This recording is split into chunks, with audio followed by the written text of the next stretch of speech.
సంఘ సంస్కర్త తొలి మహిళా ఉపాధ్యాయురాలు రచయిత్రి సావిత్రిబాయి పూలే జయంతి సందర్భంగా తెలుగుదేశం పార్టీ నర్సరావుపేట నియోజకవర్గ కార్యాలయంలో ఆమె చిత్రపటానికి ఎమ్మెల్యే అరవింద్ బాబు ఘన నివాళులర్పించారు.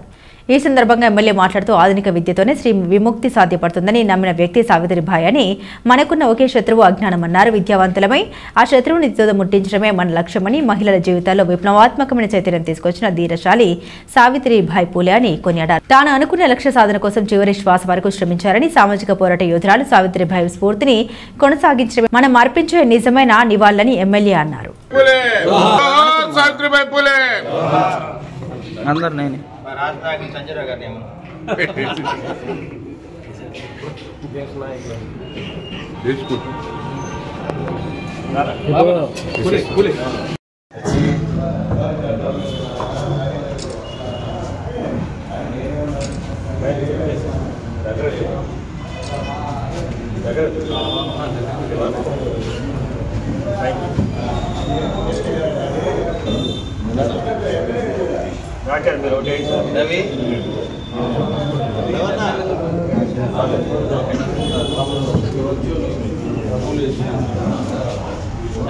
ఇట్టా బాబా నా ఇట్టప్ప అన్నా కొంచెం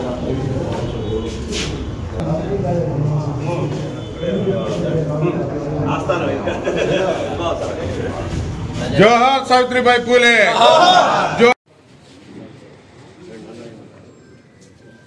జోహార్ సావిత్రిబాయి పూలే. జోహార్ సావిత్రిబాయి పూలే.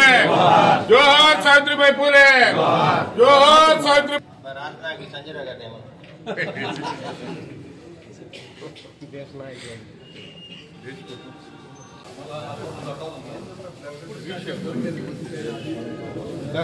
జ్యోతిరావు పూలే గారి సతీమణి సావిత్రిబాయి పూలే గారి జన్మదినాన్ని పురస్కరించుకొని నర్సరావుపేట కూటమి ప్రభుత్వం ఆధ్వర్యంలో తెలుగుదేశం పార్టీ నియోజకవర్గ కార్యాలయంలో గౌరవ శాసనసభ్యులు డాక్టర్ చదలవాడ అరవింద్ బాబు గారి ఆధ్వర్యంలో ఆ చదువుల తల్లి సావిత్రిబాయి పూలే గారికి ఘనమైనటువంటి నివాళులు అర్పించడం జరిగింది. ఈ సందర్భంగా మరి భారతదేశానికే విద్య నేర్పినటువంటి తొలి మహిళా ఉపాధ్యాయురాలు సావిత్రిబాయి పూలే గారు. జ్యోతిరావు పూలే గారి భార్య సావిత్రిబాయి పూలే గారి మరి జయంతి సందర్భంగా మరి నర్సరావుపేట పట్టణ బీసీ నాయకులు, కార్యకర్తలు, అదేవిధంగా జనసేన నాయకులు, బీజేపీ నాయకులు అందరూ కూడా వచ్చి ఇవాళ జయంతి ఉత్సవాలని చాలా ఘనంగా చేయడం జరిగింది.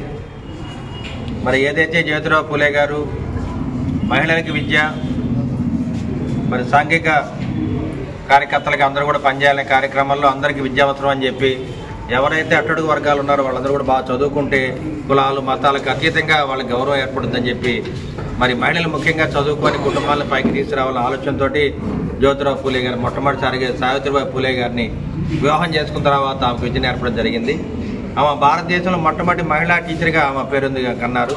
మరి కార్యకర్తలు, నాయకులు, మహిళలందరూ కూడా మరొకసారి జ్యోతిరావు గారి పూలే, అదేవిధంగా సావిత్రిబాయి పూలే ఇద్దరు కూడా జోహార్లు అర్పిస్తూ ఉన్నాము.